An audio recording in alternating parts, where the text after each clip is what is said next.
రాష్ట్ర ముఖ్యమంత్రి నారా చంద్రబాబు నాయుడు ఉప ముఖ్యమంత్రి పవన్ కళ్యాణ్ సూచనలతో ప్రధానమంత్రి నరేంద్ర మోడీ ఆశీస్సులతో రాజ్యసభ సభ్యులు సానా సతీష్ బాబుని పార్లమెంటరీ మంత్రిత్వ శాఖ ద్వారా అతి తక్కువ సమయంలో 4 కమిటీలకు సభ్యులుగా నియమించడం జరిగింది. Public grievance, law and justice సలహా కమిటీ సభ్యులు, సౌత్ సెంట్రల్ జోనల్ రైల్వే వినియోగదారుల సలహా కమిటీ సభ్యులు, పెట్రోలియం మరియు సహజ వాయువు మంత్రిత్వ శాఖ సలహా కమిటీ సభ్యులు, స్కిల్ డెవలప్మెంట్ అండ్ ఎంటర్ప్రెన్యూర్షిప్ మంత్రిత్వ శాఖ హిందీ సలహాకార్ సమితి సభ్యులుగా రాజ్యసభ సభ్యులు సానా సతీష్ బాబును నియమించడం జరిగింది. దీనిపై కాకినాడ క్యాంపు కార్యాలయం వద్ద రాజ్యసభ సభ్యులు, వారి సన్నిహితులు, అభిమానులు హర్షం వ్యక్తం చేసి మిఠాయిలు పంచి వేడుకలు చేసుకున్నారు. సానా సతీష్ బాబుని ఈ 4 కమిటీలకు ఎంపిక చేయడం ద్వారా కాకినాడ అభివృద్ధికి ఎంతో దోహదపడుతుందని ఆశాభావం వ్యక్తం చేశారు. అలాగే వారు రాజ్యసభలో కాకినాడ తన సొంత ప్రదేశమని, దాని డెవలప్మెంట్ గురించి ఇప్పటివరకు ఎవరూ చేయనటువంటి అమూల్యమైన సూచనలు చేశారని, తద్వారా కాకినాడ ప్రాంతం అన్ని రంగాల్లోనూ వేగవంతంగా అభివృద్ధి చెందుతుందని ఆశాభావం వ్యక్తం చేశారు. కార్యక్రమంలో మాజీ డిప్యూటీ మేయర్ అరిగల శ్రీనివాసరావు, మేకా లక్ష్మణమూర్తి,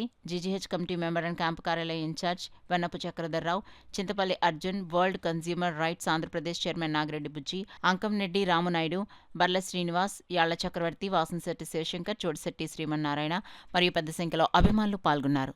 చంద్రబాబు నాయుడు గారు, ముఖ్యమంత్రి చంద్రబాబు నాయుడు గారు, డిప్యూటీ సీఎం పవన్ కళ్యాణ్ గారు ఆదేశాల మేరకు ఏ విధంగా ఈ రాష్ట్ర అభివృద్ధి చేయాలని చెప్పి ఆలోచన చేస్తున్నారో అదేవిధంగా సానా సతీష్ గారు ఆలోచన చేసి పార్లమెంట్లో పలు అంశాలను ప్రస్తావించారు.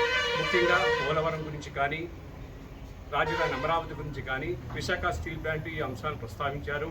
ముఖ్యంగా ఈ ఆలోచనలో భాగంగానే కాకినాడలో పుట్టి పెరిగిన సానా సతీష్ గారికి కాకినాడ ప్రాంతం మీద ప్రత్యేకమైన శ్రద్ధ చూపించారు. ఆయన దీనికి పార్లమెంట్లో ఏ నాయకుడు కూడా ప్రస్తావించని విధంగా కాకినాడ ప్రాంత అభివృద్ధికి ఆయన చెప్పిన సలహాలు కానీ అనేక మంది ఆశ్చర్యాన్ని, ఆనందాన్ని కలిగించాయి.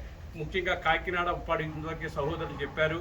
కాకినాడ ఉప్పాడ రోడ్డు గురించి కావచ్చు, కోస్టల్ కారిడార్ గురించి కావచ్చు, అదేవిధంగా మౌలిక వసతుల అభివృద్ధి గురించి కావచ్చు, యువతలో అనేక నైపుణ్యాభివృద్ధి అవకాశాలు ఉన్నాయి. వాటన్నిటికీ మీరు చేయూతనివ్వాలి, మా ప్రాంత అభివృద్ధికి మీరు ద్వారాలు తెరవాలని చెప్పి ఆయన పార్లమెంట్ మీద ప్రస్తావించినప్పుడు అందరూ కూడా ఆనందం వ్యక్తం చేయడం జరిగింది. ముఖ్యంగా మరొక విషయం ఏమిటంటే అన్నవరం కాకినాడ గ్రీన్ హైవే ఏర్పాటు చేస్తా అన్నారు. చేనేత కళల గురించి ఉప్పాడ జాందని చీరలకి ఒక మార్కెటింగ్ కల్పిద్దాం.